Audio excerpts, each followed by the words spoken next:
Hello everyone, I hope आप सभी लोग अच्छे हैं। जावा स्क्रिप्ट ट्यूटोरियल्स की इस सीरीज़ में आज हम एरर्स एंड एक्सेप्शंस के बारे में बात करेंगे।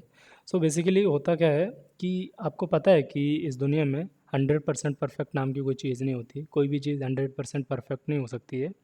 आप कितने ही प्रैक्टिस कर लें, कितने ही प्रोफेशनल बन जाएं, कितने ही ऐप डेवलप कर लें, बट आपके प्रोग्राम में, आपके कोड में एक पॉसिबिलिटी हमेशा बनी रहती है एरर्स आने की।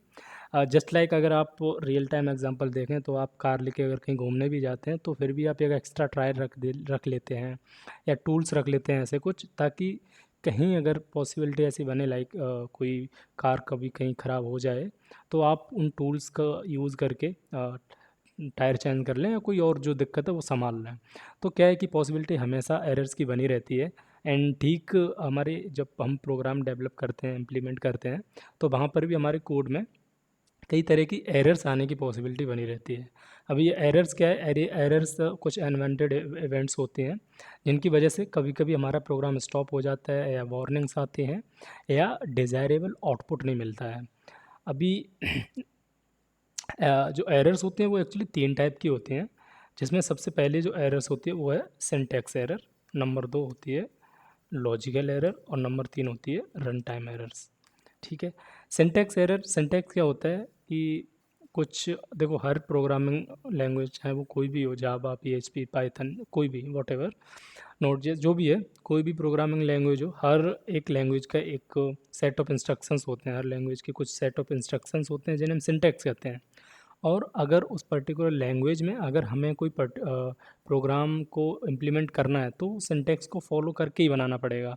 सिंटैक्स फॉलो नहीं करेंगे तो इसका मतलब यही है कि हम पहली स्टेज पे ही, प्रोग्राम इम्प्लीमेंट करने की पहली स्टेज पे ही फेल हो गए हैं। ये कुछ ऐसे समझ लो आप गाड़ी को चलाने से पहले गाड़ी ठीक तो होनी चाहिए ना, समझ गए? अगर गाड़ी ही ठीक नहीं होगी, चलने लायक ही, तो चलाओगे क्या? अब उसी तरह से अपने प्रोग्राम को ले लो। अगर प्रोग्राम में सिंटैक्स एरर रहेगी तो रन कहाँ से होगा? वो पहले स्टेज पे ही फेल हो गया ना। तो आपको एटलीस्ट सिंटैक्स, जो जो भी इंस्ट्रक्शंस हैं किसी पर्टिकुलर प्रोग्रामिंग लैंग्वेज में, वो सिंटैक्स को फॉलो करके एटलीस्ट आपको वो प्रोग्राम लिखना ही पड़ेगा। अभी एग्जांपल के लिए, जैसे मैं हमें कोई भी नॉर्मल मैसेज कुछ इस तरह से लॉक कराते हैं जावास्क्रिप्ट में, ठीक है, जो यहाँ पे प्रिंट हो गया। अगर मैं यहाँ से पैरेंथेसिस हटा दूँ तो देखो, बीएस कोड ने ही बोल दिया कि एक्सपेक्टेड क्या कर रहा है वो, ये पैरेंथेसिस, जो क्लोजिंग पैरेंथेसिस होता है। स्टिल अगर मैं इसे रन करूँगा तो आउटपुट तो देखो कैसे भी नहीं मिलेगा, डिज़ायरेबल आउटपुट तो कैसे भी नहीं मिलेगा, बिकॉज पहली स्टेज पे ये फेल हो गए हैं। जो किसी भी प्रोग्राम को लिखने के लिए, रन होने के लिए, जो एटलीस्ट मिनिमम रिक्वायरमेंट होती है कि कम से कम सिंटैक्स तो आपका सही हो, तो वो तो है नहीं हमारा। तो इसीलिए आप देख सकते हो अनकोट सिंटैक्स एरर ये हमारी आई है, जो मिसिंग है। ठीक है, missing parenthesis after the argument list. तो ये अपना एक सिंटैक्स एरर का छोटा सा एग्जांपल है। तो ये अपनी पहली स्टेज होती है किसी भी प्रोग्रामिंग लैंग्वेज में। सिंटैक्स आपको क्लियर रखना है इसमें। इसे हम अवॉइड नहीं कर सकते, ना ही इसे हम हैंडल कर सकते हैं। ठीक है। नंबर 2 होते लॉजिकल एरर। अभी जैसे नाम से आप समझ सकते हैं, लॉजिकल यानी कि लॉजिक की वजह से जो एरर्स आते हैं उन्हें हम लॉजिकल एरर्स बोलते हैं, जो ऑब्वियसली डेवलपर के कारण ही होते हैं। हम जिन डेवलप कोई प्रोग्राम करते हैं, कोई भी प्रोग्रामर हो गया, उसकी वजह से आते हैं। कोड में कई बार हम कुछ ऐसा लॉजिक डाल देते हैं जिसकी वजह से वो फाइनल रिजल्ट है वो फिगर आउट नहीं हो पाता, इंटरप्रेटर उसे पार्स नहीं कर पाता। पार्सिंग का मतलब है जो भी कोड हम लिखते हैं वो इंटरप्रेट नहीं हो पाता। अपनी जो मशीन की बाइनरी लैंग्वेज होती है उसमें कुछ पूरी तरह से इंटरप्रेट नहीं हो रहा, वो फिगर आउट ही नहीं कर पाता है। जैसे एग्जांपल के लिए आपको ध्यान होगा, जब हम लूप्स पढ़ रहे थे तो हर बार मैं एक चीज़ बोलता था कि किसी भी लूप में एक पर्टिकुलर ऐसी कंडीशन होनी चाहिए जिससे वो पर्टिकुलर लूप है वो ब्रेकआउट हो सके, वो टर्मिनेट हो सके। अगर लूप ब्रेकआउट नहीं होगा तो इनफाइनाइट टाइम वो रन होता रहेगा। अब इनफाइनाइट टाइम रन होगा तो ऑब्वियसली मेमोरी कंजप्शन ज़्यादा होगा, सीपीयू लोड एक टाइम पर लोड लेना बंद कर देगा। तो इसमें दो केस होंगे, या तो आपका ब्राउज़र क्रैश हो जाएगा या आपका मशीन हैंग हो जाएगा। इसका अगर छोटा सा एग्जांपल अगर मैं देखूं तो मैंने ऐसा आपको बताया था कि जैसे ये कंडीशन होती है, यहाँ पर हम ऐसे एक कंडीशन रखते हैं जहाँ पर हमारा जो लूप है ये ब्रेकआउट हो जाए। अगर यहाँ पर मैं ट्रू ही रख दूँ, अगर ये मैं ट्रू रख दूंगा तो ये कंडीशन कभी गलत नहीं होगी। अब इसका सीधा सा मतलब ये है कि ये लूप कभी ख़त्म ही नहीं होगा, जिसका जो कि इनफाइनाइट टाइम रन होता रहेगा, जो कि सीधा से सीधा हमारे ब्राउज़र और मशीन पर फ़र्क डालेगा। तो ये लॉजिकल और एरर्स हो गई हैं। और जस्ट लाइक सिंटैक्स एरर, इन्हें भी हैंडल करने का कोई तरीका नहीं है, हम अपने कोड के थ्रू हैंडल इसे नहीं कर सकते हैं। वो जब आप प्रोग्राम इम्प्लीमेंट कर रहे हो वहीं पर आपको ध्यान देना है कि कोई पर्टिकुलर लूप है वो ब्रेकआउट होना चाहिए एक पर्टिकुलर कंडीशन पे जाके। तो आई होप आपको ये दो चीज़ें समझ आ गई होंगे ना। बात करते हैं third one, run time errors. अब इसका भी नाम से आप समझ सकते हो, रन टाइम एरर यानी कि वो एरर जो रन टाइम पे आते हैं। लाइक जब हमारा कोड पार्स हो रहा होता है वहाँ पर जो एरर आती है वो रन टाइम एरर होते हैं, ठीक है। इन्हें ही एक्सेप्शंस बोलते हैं एक्चुअली में, इन्हें ही एक्सेप्शंस बोलते हैं, एक्सेप्शंस। और इन्हीं एरर को सिर्फ हम रन टाइम एरर्स को ही अपने कोड के थ्रू हम हैंडल कर सकते हैं, जो ये एक्सेप्शंस आते हैं। ओके, अब इन एक्सेप्शंस को हैंडल करने के लिए हमारे पास एक सिंटैक्स होता है। अच्छा, उससे पहले मैं आपको एक एग्जांपल दिखा देता हूँ। फ़िलहाल के लिए मैं एक रैंडम ऐसा वेरिएबल ले लिया मैंने, ये ठीक है। मैं इसे रन करूँगा, अब देखो ये एरर आएगी, अनकोट रेफरेंस एरर, ठीक है। ये अपना एरर का मैसेज हो गया, ये एरर का नाम हो गया, और ये स्टैक हो गया, लाइक पर्टिकुलर उसकी फाइल की लोकेशन क्या है, ठीक है। अगर इसके बाद मैं कोई इस तरह से मैसेज लिखता हूँ तो ऑब्वियसली वो प्रिंट नहीं होगा, बिकॉज एरर यहीं पर आ गई है, ठीक। इस चीज़ को हैंडल करने के लिए हमारे पास एक सिंटैक्स होता है, ट्राई कैच। ये ट्राई में हम वो कोड रखते हैं जिस कोड में पॉसिबिलिटी होती है एरर्स के आने की, और अगर कोई एरर आती है तो कैच उसे हैंडल कर लेता है। यहाँ पर जो ये जो ब्लॉक ऑफ कोड है ये वो होता है जब हम चाहते हैं कि हाँ कोई एरर है तो ये वाला रन हो, ठीक है। तो अभी जैसा मैंने एग्जांपल दिया, वो मैं लॉग अगर यहाँ पर नीचे करा दूँ, लॉग यहाँ नीचे करा दूँ, एरर, और ये एरर, ठीक है। अभी देखना आप, हमारा जो एक्सेप्शन हमारी जो आ रही थी वो कुछ इस तरह से आप देख सकते हो।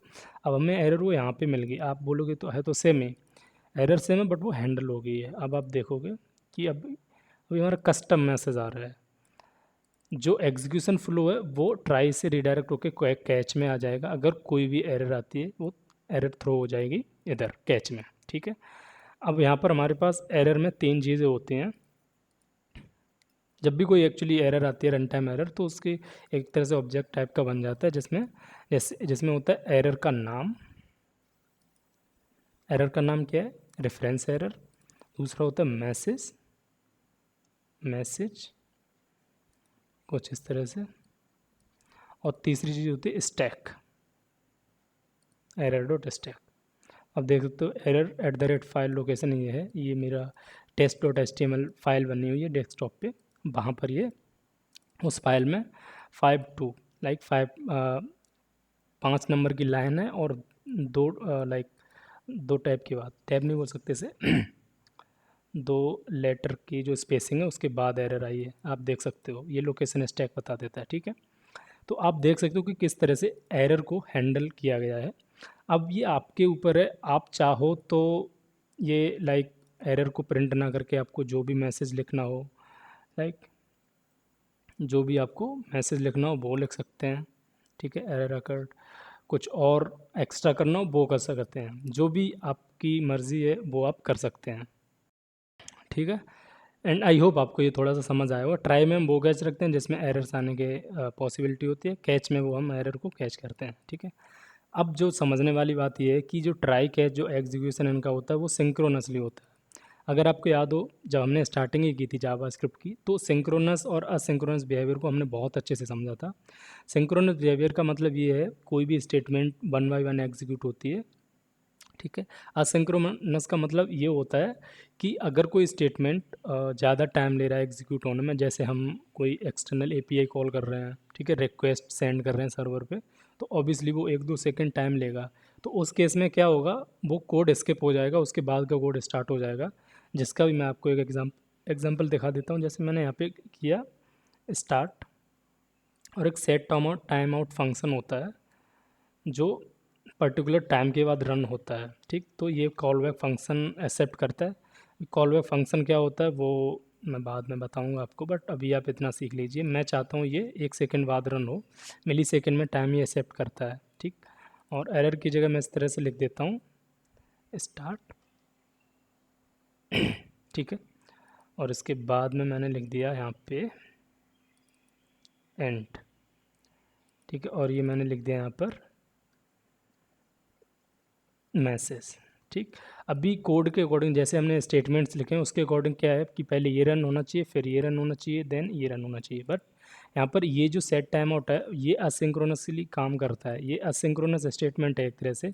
अब यहाँ पर होगा क्या कि ये कोड जो है वो एक सेकंड का टाइम लेगा, तो एक सेकंड तक इंटरप्रेटर वेट नहीं करेगा, वो क्या करेगा, ये एग्जीक्यूट करेगा। और जैसे ही ये एक सेकंड हो जाएगा उसके बाद ये इसके अंदर का कोड एग्जीक्यूट कर देगा, कुछ इस तरह से, ठीक है। अब आप देख सकते हैं स्टार्ट एंड देन ही मैसेज आ गया, ठीक है, समझ गए। तो ये असिंक्रोनस बिहेवियर हो गया। तो इसी तरह से जो ट्राई कैच में अगर कुछ कोई ऐसा कोड है जो असिंक्रोनसली वर्क कर रहा है तो वो एरर हम हैंडल नहीं कर सकते हैं। फॉर एग्जांपल यहाँ पर हमने एक नॉर्मल वेरिएबल कुछ इस तरह से लिया था, राइट। अब मैं फिर से अगर वही ले लूँ और यहाँ पर मैं लॉक करूँ एरर, तो आपको क्या लगता है अभी कोई एरर नहीं आएगी। देखो मैं फिर से दिखा देता हूँ, अगर मैं ये यहाँ पर रख दूँ इस तरह से तो अभी ये हैंडल हो जाएगा, इस तरह से देख सकते हैं। बट अगर उस कोड को मैं एक असिंक्रोनस कोड में रख दूँ, असिंक्रोनस बिहेवियर रन करूँ इसके अंदर, तो ये हैंडल नहीं हो पाएगा।